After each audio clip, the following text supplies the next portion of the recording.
Hello students, welcome on my YouTube channel Burnol science and this is me Gyanu Modi. तो चलिए शुरू करते हैं आज का टॉपिक। और आज का धमाकेदार टॉपिक है फोर्स एंड इनर्शिया। ठीक है, तो आज बहुत कुछ सीखने को है और एक मज़ेदार चटपटे एनिमेशन के साथ हम लोग सीखेंगे इस टॉपिक को। बहुत मज़ा आने वाला है। ठीक है, चलिए शुरू करते हैं। तो सबसे पहले आता है कंसेप्ट ऑफ फोर्स। जब 9th में थे, 10th में थे, अब 11th में आ गए, मतलब फोर्स का चक्कर कभी छूटने वाला नहीं है, ये तो बस लगा ही रहेगा, है ना। तो सबको पढ़ना है, इवन ग्रेजुएशन में भी जो जाते हैं ना वो लोग भी, उनको भी पढ़ना है ना।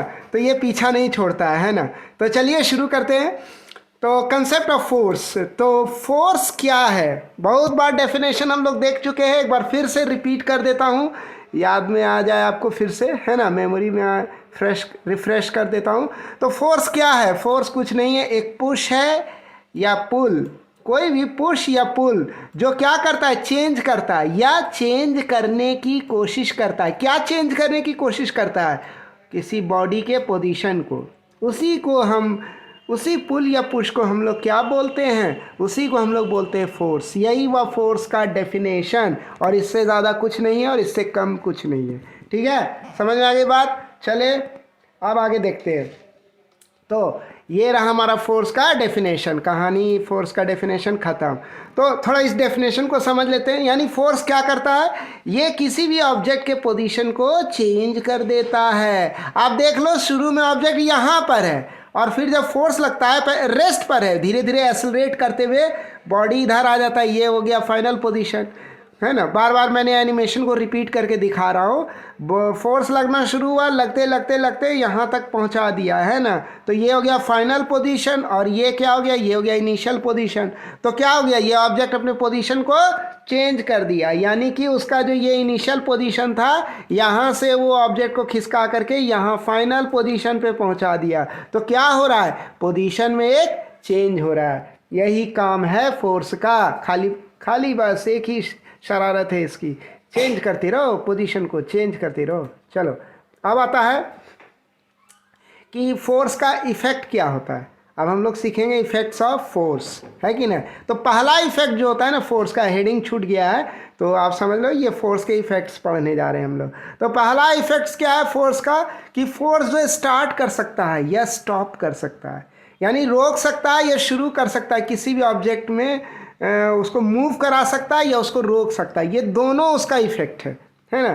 तो यहाँ देखिए मोशन एनिमेशन में हम दिखाए हैं, एक ब्लॉक है, ये बाएं से दाएं तरफ जा रहा है, लेकिन फोर्स किधर लग रहा है? बाएं तरफ लग रहा है। तो धीरे धीरे क्या होगा? ये डी एक्सेलरेट होगा और क्या होगा? ये रेस्ट पे आ जाएगा। फिर उसी नीचे वाले एनिमेशन में देखो क्या हो रहा है, फोर्स जो है बाएं से दाएं की तरफ लग रहा है, लेफ्ट से राइट की तरफ लग रहा है, और ये धीरे धीरे क्या हो रहा है? एक्सेलरेट हो रहा है, रेस्ट पर है। और ये क्या हो रहा है? एक्सेलरेट कर रहा है, यानी वेलोसिटी गेन कर रहा है। तो ये क्या हो रहा है? मूव कर रहा है। यानी फोर्स क्या कर सकता है? रुके हुए चीज़ को भी चला देगा, है कि नहीं। और क्या करेगा? चलती हुई चीज़ को क्या करेगा? रोक देगा। वी वेलोसिटी से ब्लॉक चल रहा था और धीरे धीरे आते आते रुक गया, पहला केस में। और सेकेंड केस में क्या हुआ? रुका हुआ था, उसको चला दिया, है ना।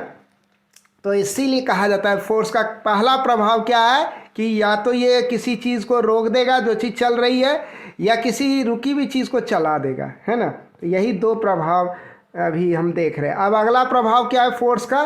फोर्स जो होता है वो स्पीड को चेंज कर देता है। फोर्स क्या करता है? स्पीड को चेंज कर देता है। किसको चेंज कर देता है? स्पीड को चेंज कर देता है, समझो। अभी आप देख लो, ऊपर वाला ब्लॉक जो है, ऊपर वाला ब्लॉक एकदम भी वेलोसिटी से छूटा, तो यहाँ आते आते जो है ना रुक गया। शुरू में यहाँ पर वेलोसिटी क्या थी इस जगह? तो इस जगह जो है ब्लॉक की वेलोसिटी क्या थी? वह थी v।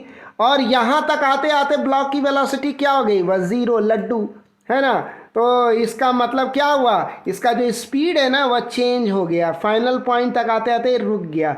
और यहाँ क्या हाल है? यहाँ है कि शुरू में वेलोसिटी 0 है, यह स्पीड गई है 0 है, और यहाँ तक आते आते क्या हो गई इसकी स्पीड? ये जो है v हो गई, है ना। बात समझ में आया? तो कर क्या रहा है फोर्स? स्पीड में बदलाव ला रहा है ना। तो दोनों केस में यही हम देख रहे हैं कि फोर्स के कारण क्या आ रहा है? स्पीड में बदलाव आ रहा है। बात समझ में आ गई? तो ये दूसरा प्रभाव हो गया फोर्स का कि ये चेंज कर देता है किसी भी ऑब्जेक्ट के स्पीड को। अब तीसरा इफेक्ट फोर्स का, तीसरा इफेक्ट जो है फोर्स का वह क्या है, वह है कि फोर्स जो होता है ना वह चेंज कर देता है। क्या चीज़ चेंज कर देता है? Direction of motion of an object. किसी भी ऑब्जेक्ट के मोशन के डायरेक्शन को फोर्स क्या कर देता है? बदल देता है ना। हाँ, स्पीड तो चेंज करने की क्षमता रखता ही रखता है, साथ ही साथ जो है फोर्स जो है डायरेक्शन भी बदल सकता है किसी भी ऑब्जेक्ट के मोशन का। अब इसको यहाँ इस एग्जांपल से, इसे एकदम धमाकेदार एनिमेशन से इसको समझने की कोशिश करते हैं। मज़ा आ रहा है? एंजॉय कर रहे हैं ना? पहला भारत का यूट्यूब चैनल है जो कि पूरे 11th और 12th का जो पूरा कोर्स है उस पर पूरा एनिमेटेड ग्राफिक्स के साथ एक्सप्लेनेशन में देने जा रहा हूँ, है ना। तो हमारे इस यूनिक चैनल को आप सपोर्ट दीजिए, आगे बढ़ाइए, है ना। मज़ा आ रहा है? एंजॉय कर रहे हैं? चलिए, बहुत आसान हो जाता है एनिमेशन से सीखना। चलिए आगे बढ़ते हैं। तो फोर्स क्या कर सकता है? फोर्स चेंज कर सकता है। क्या चीज़? Direction of motion of an object. किसी भी ऑब्जेक्ट के मोशन के डायरेक्शन को फोर्स क्या करता है? वह जो है चेंज कर देता है ना। तो देखो, अब बोलो इसको समझो कैसे चेंज हो रहा है। देखो, ये एक मान लो एक पत्थर है और ये धागा है काला ऐसा, और ये घुमा रहे हैं हम पत्थर को, है ना। ये सेंटर ऑफ रोटेशन है, ये घूम रहा है पत्थर, गोल गोल गोल गोल घूम रहा है और धागे से बंधा हुआ है। तो इस धागे में जो टेंशन है, टी टेंशन, ये हमेशा किस तरफ लग रहा है? सेंटर के तरफ लग रहा है। आप गौर से देख लो, ये धागा जो जो घूम रहा है ये सेंटर के तरफ टी टेंशन लग रहा है। तो इस टेंशन के लगने के कारण क्या हो रहा है? ये धागा गोल गोल घूम रहा है। यानी ये टेंशन टी क्या कर रहा है? ये इस स्टोन को नेसेसरी सेंट्रीपिटल फोर्स प्रोवाइड कर रहा है। यानी ये टेंशन टी जो है इस पत्थर को सेंट्रीपिटल फोर्स दे रहा है, ताकि ये जो भी ऑब्जेक्ट है, पत्थर है, जो भी है, ये गोल गोल घूम सके। अच्छा, आप लोग सैटेलाइट देखे हैं? बहुत सारा सैटेलाइट इंडिया, है ना, स्पेस में छोड़ रहा है और छोड़ते आ रहा है, और अच्छा पोजीशन इंडिया का है स्पेस में। तो हम लोग जानते हैं इस बात को अच्छी तरह से कि इंडिया आज एक लीडिंग स्पेस पावर बन रहा है। तो हम लोग ये बात जानते हैं। तो ये जो सैटेलाइट होता है ये धरती के चारों तरफ गोल गोल घूमता है। तो वहाँ सेंट्रीपिटल फोर्स कौन देता है? देखिए, एक बात जान लीजिए, कोई भी चीज़ जब गोल गोल घूम रही है ना, पक्का तय है, अगर कोई चीज़ रिवॉल्व कर रही है सेंटर के अबाउट, तो समझ जाइए कि उस पर कोई ना कोई ऐसा फोर्स लग रहा है जो उसको सेंट्रीपिटल फोर्स प्रोवाइड कर रहा है। यानी यहाँ जो पत्थर पे फोर्स लग रहा है ना, वो टेंशन जो है ना सेंट्रीपिटल फोर्स प्रोवाइड कर रहा है ताकि ये पत्थर गोल गोल घूमे। जब सैटेलाइट घूमता है ना, तो वहाँ क्या कौन प्रोवाइड करता है सेंट्रीपिटल फोर्स? तो ग्रेविटेशनल फोर्स ऑफ अट्रैक्शन जो होता है सैटेलाइट और अर्थ के बीच में, जो ग्रेविटेशनल फोर्स ऑफ अट्रैक्शन होता है, वह प्रोवाइड करता है नेसेसरी सेंट्रीपिटल फोर्स, ताकि वो सैटेलाइट गोल गोल धरती के चारों तरफ घूम सके, है ना। जब इलेक्ट्रॉन और प्रोटॉन का जो केस हम लोग देखते हैं, तो उसमें इलेक्ट्रॉन किस फोर्स के कारण न्यूक्लियस या प्रोटॉन न्यूक्लियस के चारों तरफ घूमता है? तो वह फोर्स होता है प्रोटॉन और इलेक्ट्रॉन के बीच में इलेक्ट्रोस्टैटिक फोर्स ऑफ अट्रैक्शन। ये फोर्स जो है ना इलेक्ट्रॉन को जो है नेसेसरी सेंट्रीपिटल फोर्स प्रोवाइड करता है, जिसके कारण ये सेंट्रीपिटल फोर्स गोल गोल घूमने लगता है। बात समझ में आई? इसका मतलब वह दुनिया में कोई भी चीज़ अगर सेंटर के अबाउट गोल गोल रिवॉल्व कर रही है, तो पक्का जान लो कोई ना कोई ऐसा फोर्स है जो एक नेसेसरी सेंट्रीपिटल फोर्स के तरफ बिहेव कर रहा है और उस चीज़ को गोल गोल घुमा रहा है। ये लॉजिक हमेशा याद रखना, है ना, कभी मत भूलना। तो यहाँ जो है धागा और पत्थर के केस में क्या हो रहा है ना, ये धागे में जो टेंशन है ना, ये टेंशन जो है ना उस नेसेसरी सेंट्रीपिटल फोर्स को प्रोवाइड करता है। मतलब यहाँ आप कर सकते हो टेंशन यहाँ कैसे बिहेव कर रहा है? It is behaving like a centripetal force provider, है ना। ये प्रोवाइड कर रहा है, उपलब्ध करा रहा है गोल गोल घुमाने के लिए, है ना। चलिए आगे बढ़ते हैं, मज़ा आ रहा है? चलिए अब देखते हैं आगे। तो कोई दिक्कत हो ना, टेंशन की कोई बात नहीं, टेंशन नहीं लेना, फटाक से कमेंट लिखो और फटाक से आंसर लो, ठीक है। चलो अब आते हैं, यहाँ जो सेंट्रीपिटल फोर्स है ना वह प्रोवाइड किया जा रहा है इस टेंशन टी के द्वारा। यही यहाँ लिख दिए हैं ताकि आपको परेशानी ना हो। जो टेंशन स्ट्रिंग में है, कौन प्रोवाइड कर रहा है? Centripetal force. अभी यही चीज़ आपको समझा दिए। अब आगे बढ़ते हैं। अब क्या कर रहा है? तो टेंशन क्या कर रहा है? कंटिन्यूअसली इस पत्थर के डायरेक्शन को चेंज कर रहा है ना। ये टेंशन क्या कर रहा है? कंटिन्यूअसली पत्थर के डायरेक्शन को चेंज कर रहा है। ये पत्थर थोड़ा एनिमेशन को आगे बढ़ाते हैं, ये यहाँ पे रोक देते हैं, है ना। ये एक मिनट, हाँ एक मिनट, यस, हाँ। तो अब क्या है, जैसे ऑब्जेक्ट घूमता हुआ इस पोजीशन पर आया, तो इस पर जो है ना, इस तरफ क्या लग रहा है, इस तरफ ये भागना चाह रहा है, ये बॉल, ये पत्थर जो है इस तरफ भागना चाह रहा है, टेंजेंट के अलोंग भागना चाह रहा है। लेकिन ये क्या करेगा, ये टेंशन इसको इधर भागने नहीं देगा, बल्कि गोल घुमा देगा, है ना। जब पत्थर इस जगह आएगा तो ये क्या चाहेगा, इसकी नीति क्या होगी, इसकी इच्छा क्या होगी, इस तरफ भाग जाए, है ना, इस तरफ। ये टेंजेंट हुआ, टेंजेंट के अलोंग ये भागना चाहेगा, इस तरफ सीधा छिटक करके निकल जाए। लेकिन क्या ये टेंशन जो है निकलने देगा, ये टेंशन जो है इस तरफ अभी लगेगा, इस तरफ सेंटर के तरफ लगेगा। ये क्या करेगा, पत्थर को इधर भागने ही नहीं देगा, बल्कि क्या करेगा, इस पत्थर को घुमा देगा। तो ये हर वक्त ये टेंशन जो है ना लगता जा रहा है इसके ऊपर, हर वक्त। तो ये सेंट्रीपिटल फोर्स की तरह यहाँ बिहेव करेगा, और हर वक्त चूंकि लग रहा है ये थ्रेड के सेंटर के तरफ, ये सेंटर सीकिंग फोर्स हुआ, सेंट्रीपिटल फोर्स, जिसके कारण ये पत्थर गोल गोल घूम रहा है। क्लियर हो गई बात। चलिए, तो अब सपोज मान लीजिए कि ये पॉइंट ई जो है, इस पॉइंट पर क्या होता है ना, ये धागा मान लीजिए टूट जाए किसी कारण से, क्या हो जाए, ये धागा जो है इस पॉइंट ई पर क्या हो जाए, ये धागा टूट जाए, ब्रेक कर जाए। तो ब्रेक जब करेगा, जब इस ई पॉइंट पर ये ब्रेक कर जाएगा धागा, तो इसका मतलब टेंशन नाम की कोई चीज़ नहीं रहेगी। यानी कि वह फोर्स जो सेंट्रीपिटल फोर्स की तरह बिहेव कर रहा था ताकि घूम सके वह धागा, वह फोर्स ही ख़त्म हो गया, ज़ीरो हो गया वह सेंट्रीपिटल फोर्स। टेंशन ही न था जो सेंट्रीपिटल फोर्स की तरह बिहेव कर रहा था, या कहिए दूसरे शब्दों में कि सेंट्रीपिटल फोर्स, ये टेंशन फोर्स जो है सेंट्रीपिटल फोर्स प्रोवाइड कर रहा था। तो धागा टूटने के कारण क्या हो गया, इसके कारण जो होता है अब कोई फोर्स जो है नहीं लगेगा, ज़ीरो फोर्स हो गया। ठीक है, तो ज़ीरो सेंट्रीपिटल फोर्स होने के कारण क्या होगा, अब ये जो है गोल घूमेगा नहीं, बल्कि क्या होगा, इस टेंजेंट के अलोंग ये छिटक करके जो है, या ये जो है निकल जाएगा, सीधा रास्ता पकड़ लेगा। ये जो एरो देख रहे हैं, ये देखो टूट गया धागा, देखा, फिर से देखो एनिमेशन में, ये धागा टूट गया है ना, खट्टाक से टूट गया ये धागा, अभी जुड़ा हुआ था।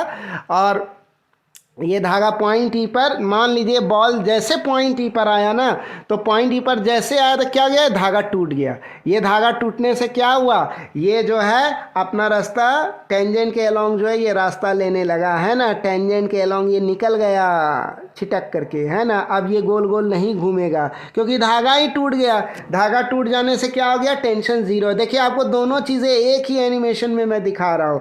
एक जब धागा नहीं टूटा था तो वो टेंशन क्या कर रहा था, सेंट्रीपिटल फोर्स प्रोवाइड कर रहा था इस बॉल को या स्टोन को, इसको गोल गोल घुमा रहा था। लेकिन जब पॉइंट ई पर धागा टूट गया तो ये बॉल क्या किया, अपना रास्ता पतली गली से निकल गया, ये, है ना।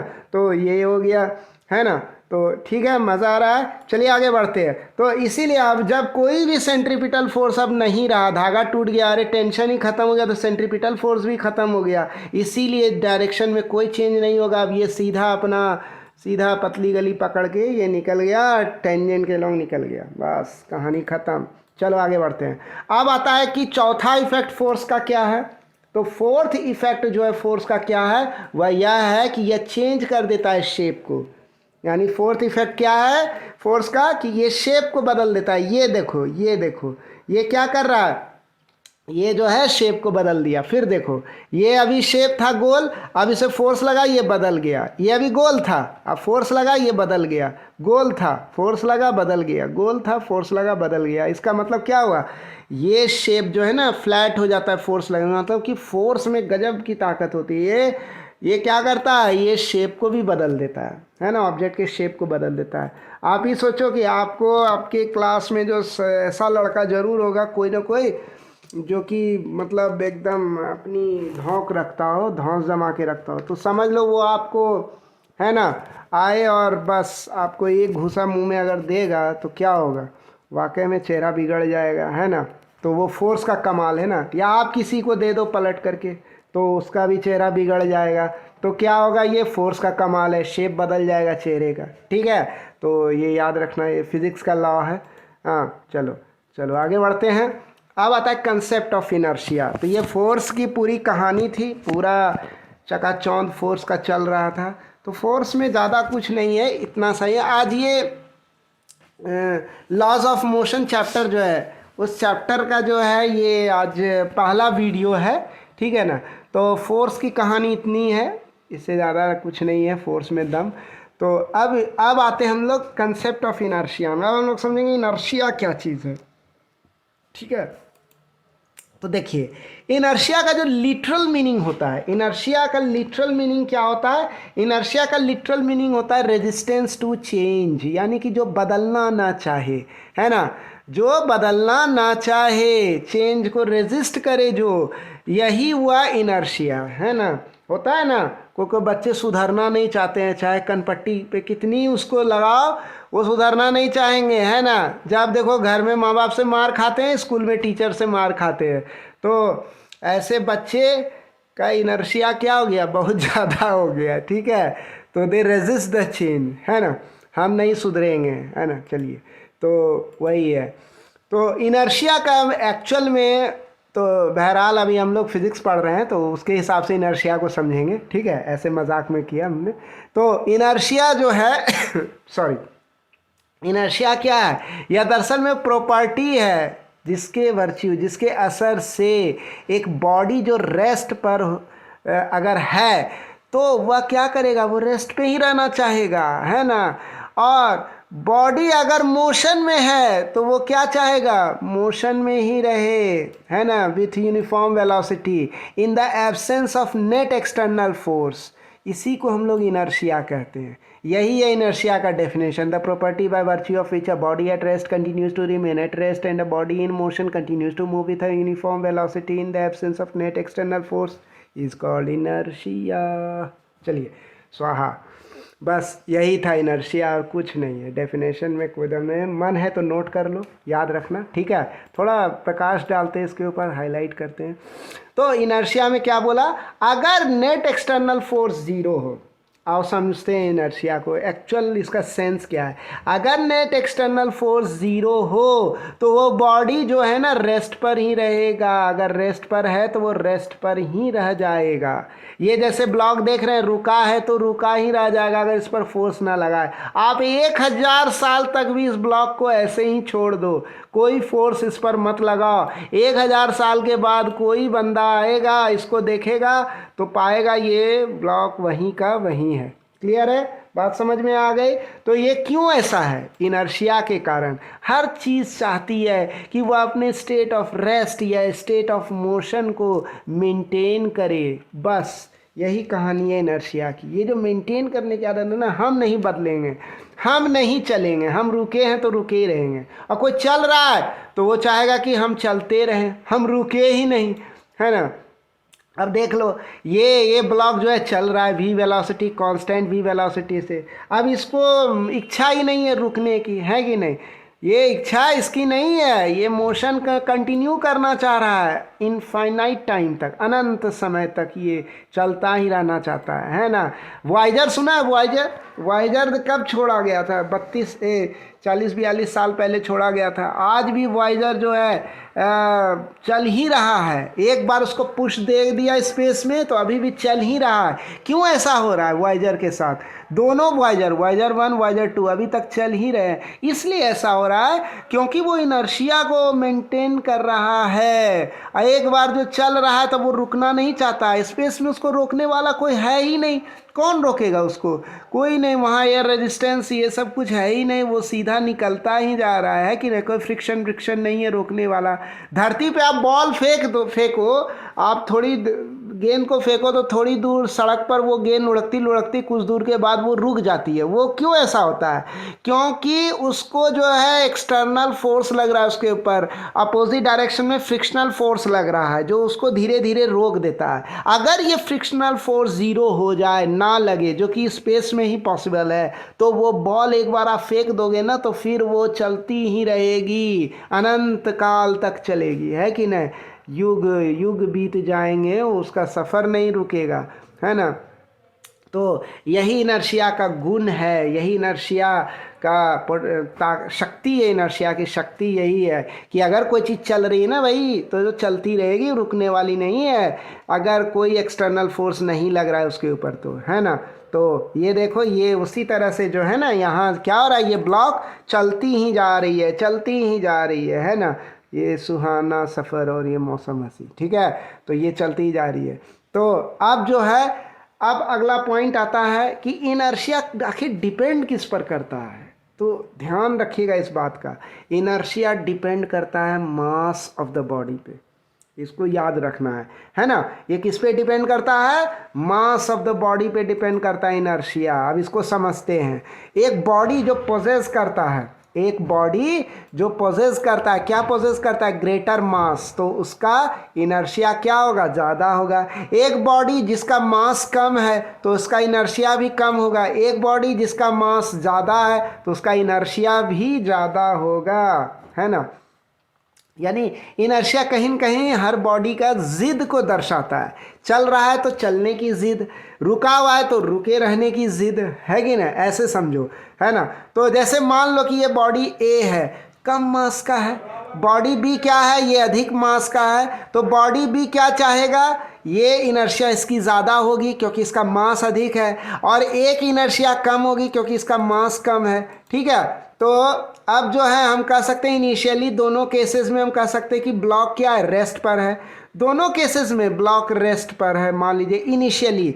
लेकिन ब्लॉक ए का केस में क्या देख रहे हैं, ये तो रेस्ट पर शुरू में था, है ना। इनिशियल पॉइंट पर क्या था, ये ब्लॉक रेस्ट पर था यहाँ पर, लेकिन यहाँ तक ये चलना लगा, इसको जो मूव करा दिया गया, किसके द्वारा, इस आदमी के द्वारा। तो ये जो अभी रुका हुआ था, तो इसको ठेलने पर ये चलने लगा। ऐसा बात नहीं है कि ये इनर्शिया इसमें नहीं है, इसमें भी इनर्शिया है, क्योंकि मास है तो इनर्शिया होगा ही होगा। ये इसको रेजिस्ट करना चाह रहा था, इस पोपटलाल को, है ना।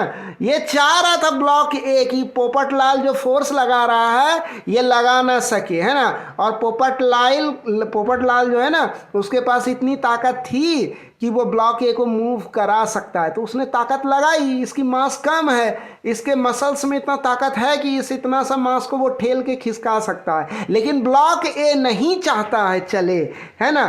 तो इसकी मास कम है तो इसकी इनर्शिया इस हिसाब से कम हो गई। चाहता नहीं है चलने के लिए, नखरे दिखा रहा है, लेकिन पोपटलाल ने ऐसा फोर्स लगाया ना कि ज़बरदस्ती इसको चलवा दिया, बोले चल चल चल, है ना। तो आगे बढ़ा दिया इसको, है ना, क्योंकि इसकी मास कम थी, ये ज़्यादा रेजिस्टेंस नहीं दिखा पाया, है ना। पोपटलाल ताकत लगा के इसको खिसका दिया, तो मास कम होने के कारण ये खिसका पा रहा है, इनर्शिया कम है, रेजिस्टेंस कम है, तो ये खिसका लिया। लेकिन बी के केस में, ये ब्लॉक बी के केस में क्या रहा है, इसकी मास बहुत ज़्यादा है, बहुत ज़्यादा है। तो पोपटलाल जब ब्लॉक बी को धक्का देता है तो बी जो है ना, बी टस से मस नहीं हो रहा है। क्यों टस से मस नहीं हो रहा है, क्योंकि पोपटलाल जो फोर्स लगा सकता है मैक्सिमम ना, वो इतना ज़्यादा फोर्स नहीं है कि इसको जो है मूव करा सके, इसको चला सके। इसका इनर्शिया जस का तस है कि नहीं, समझ में आ रही है बात। तो इसका इनर्शिया इतना बड़ा है इसके बड़े मास के कारण कि ये हिलना नहीं चाहता है, और ये कामयाब भी हो रहा है। पोपटलाल इसको खिसका नहीं पा रहा है ना,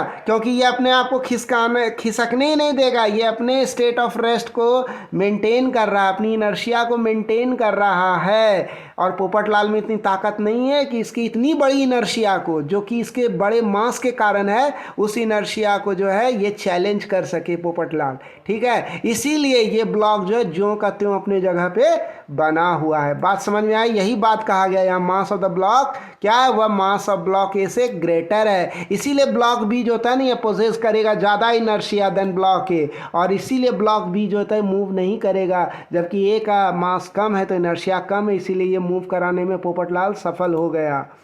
तो इसीलिए ब्लॉक भी जो है ना मेंटेन करेगा अपना स्टेट ऑफ रेस्ट, या अपने इनर्शिया को मेंटेन करेगा। और ब्लॉक ए जिसका मास कम है वह अनेबल है, वह सक्षम नहीं है कि अपने स्टेट ऑफ रेस्ट या इनर्शिया को मेंटेन कर सके, और वह मूव करने लगा। जबकि ब्लॉक बी जो है मूव नहीं करेगा, बल्कि वह जो है ब्लॉक बी रुका हुआ रहेगा और ब्लॉक ए चलने लगेगा। तो बात समझ में आई। हाँ, इनर्शिया का खेल समझ में आया और फोर्स का झोल समझ में आ गया। क्लियर हो गया बात? ठीक है, कोई प्रॉब्लम नहीं है। चलिए तब हम लोग आ गए अब आखिरी पड़ाव पे।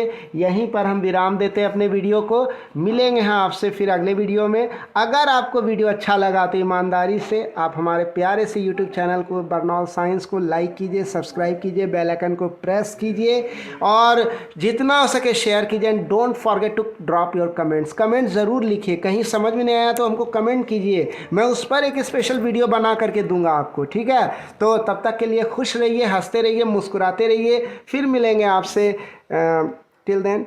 ठीक है, तो तब तक के लिए आपको thanks for watching the video. Thank you.